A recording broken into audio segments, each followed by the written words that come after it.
Hello বন্ধুরা, সবাই কেমন আছো? দেখো, আজকে সকালটা খুবই কষ্টকর, মানে ঘুম থেকে উঠতে ইচ্ছা করছে না। বাইরে আজকে না বেরিয়ে আজকে জানলা থেকে দেখছি বাইরের পরিস্থিতিটা কি। আমার সাথে সাথে তোমরাও দেখো, পুরো কুয়াশাতে অন্ধকার হয়ে আছে। আজকে তখন আর আমি বাইরে বেরোইনি, 7টার সময় উঠি, 7টার সময় আর বাইরে বেরোইনি। আমি 8:30 নাগাদ তারপরে গিয়ে একটু বিছানায় ফোন ঘেঁটে 8:30 নাগাদ উঠে তারপরে ঘরের কাজ করে এখন আমি রান্না বসিয়েছি। আজকে রান্না বসিয়ে দেখছি, মানে ভাতটা বাইরে বিশেষ করে আমরা করি, প্রতিদিন সব রান্না করি না। তো আজকে ভাত বসাচ্ছি, দেখছি কি পাতাগুলো কালকে কাটা হয়নি, দেরি হয়ে গেছিলো বলে। তা সুপুরির বাগাগুলোকে কেটে নিয়েছি। পাতাগুলো দিয়ে জাল দিলে না তাড়াতাড়ি ভাতের জল গরম হয়ে গেলে ভাত ফুটে যায়, তাড়াতাড়ি হয়ে যায়। তো আমার এদিকে ভাত বসিয়ে দিতে দিতে আমার শাশুড়িমা ওদিকে পুজো দিয়ে নিচ্ছে। আমি এগুলো কেটে রেডি করে নিয়ে তারপরে ভাত বসাবো, নাহলে হাতের ব্যথা তো, হাত দিয়ে ছিঁড়তে পারি না। তার জন্যে কাটারি দিয়ে ভালো করে কেটে গুছিয়ে নিলাম, তাহলে রান্না করতে সুবিধা হবে। ঝটপট করে কেটে ভাত না বসিয়ে দিলে আবার দেখছো আজকে মানে রোদের কোনো কিনারাই নেই, এমন অবস্থা, খুবই ঠান্ডা। চাদর তো আমি প্রত্যেক দিনই পরে থাকি, আজকেও চাদর আরও বেশি ভালো করে মানে সরে গেলে আরও কষ্ট হচ্ছে। আর আজকে আমি ভাবছি মনে মনে যে শুধু ভাত করব না বাইরে, আজকে পুরো রান্নাটাই বাইরে করব, কারণ প্রচণ্ড ঠান্ডা গো, ঘরে গেলে ঠান্ডাতে থাকা যাচ্ছে না। তার উপরে গ্যাসে রান্না করলে উনানের মতন তাপ পাওয়া যায় না। হ্যাঁ, হালকা গরম থাকে, কিন্তু গ্যাসে রান্না করলে উনানের মতন এতটা সুন্দর তাপ পাওয়া যায় না। তার জন্যে ভাতটা করে নিয়ে দেখি কত কি টাইম হচ্ছে। যদি টাইম থাকে ডেফিনেটলি আজকে প্ল্যান করেছি আমি, এটা আমার নিজের ব্যক্তিগতভাবে ভেবে রেখেছি। আমার শাশুড়ি এখনও জানে না যে বাইরে রান্না করব কি না, তাহলে সব জোগাড় টোগাড় করতে হবে তো বাইরে। তো রান্না করার সাথে সাথে বাইরে ভাত বসিয়ে এসেছি। এদিকে সকালবেলা তিশান খায়নি, লাকি খায়নি।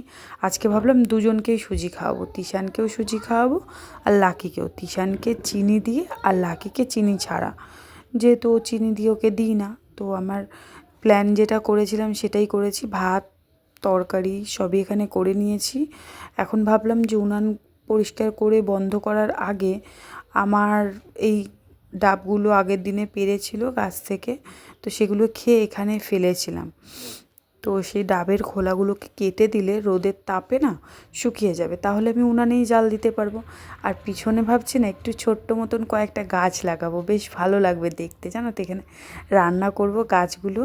আর লঙ্কা গাছ আমার শ্বশুর প্রত্যেক বছর অনেক বসায়, এবছর বসিয়েছিল কিন্তু ভালো হয়নি। প্রত্যেক বছর আমরা পুরো শীতকাল লঙ্কা কিনি না, বাড়িতে যা লঙ্কা হয় পুরো 5-6 মাস আমরা ওই বাড়ির লঙ্কা দিয়েই চালিয়ে দিই, কাঁচা লঙ্কা কিনি না বললেই চলে। তো দেখো আমার মোটামুটি 2টো তরকারি হয়ে গেছে। এই ফুলকপি আলুর তরকারিটাও লাস্টে নামিয়ে নিয়েছি। তা আমাদের একটু তিতো লেগেছে, মুখে একটা জিনিস খেয়েছি, তা দুইজন মিলেই এখন নকুনদানা খাচ্ছি ঠাকুরের। খেয়ে তিতোটাকে কাটাতে চাইছি, এত মেহগনি গাছের ফল তেতো, খেতে পাচ্ছি না, মানে বমি এসে যাচ্ছে, এমন তেতো। আমি তখন টেস্ট করছিলাম, তা আমার সাথে সাথে তিশানও টেস্ট করেছে। আমার তো হচ্ছে আমি মনে মনে ভাবছি ভগবান আমার বাচ্চাটাও খেয়ে নিল তেতোটা, ওরও হচ্ছে। ও 2-3টে নকুনদানা খেয়েছে, আমিও খেয়েছি, দেখছি তাও যাচ্ছে না। আমি একটু চিনি খেয়ে নিয়েছি, তারপরে চিনি খেয়ে হয়নি বলে একটু পাউরুটি খেয়ে নিয়েছি। ও দেখলাম আর কিছু বলেনি, ও শুধু দাঁত দিয়ে কেটেছে, আর আমি ওটা চিবিয়ে ফেলেছি, তার জন্য আমার বমি পাচ্ছিল। রুটিটা খেতে, পাউরুটিটা খেতে পরে তেতোটা চলে গেছে। দেখো উনানের সাইডটা ভালো করে ঝাড় দিয়ে মুছে পরিষ্কার করে নিয়েছি। এখন আমি চলে যাব, পরিষ্কার হয়ে গেলে আগে ঘরে গিয়ে লাকিকে, তিশানকে সবাইকে খেতে দেব, দিয়ে তারপরে নিজে খেয়ে দুপুরবেলার মতন, প্রত্যেক দিন দুপুরবেলা তিশানকে ঘুম পাড়াই, লাকিও সাথে ঘুমায়। এই হচ্ছে আমাদের দুপুরবেলার নিয়ম। চলে এসেছি বিছানাতে, এরা দুজনে মারামারি শুরু করে দিয়েছে। দেখো দুজনের কি উৎপাত, দুজন দুজনকে ছাড়া থাকবেও না, আবার দুজন দুজনকে মারধর করতেও ছাড়বে না।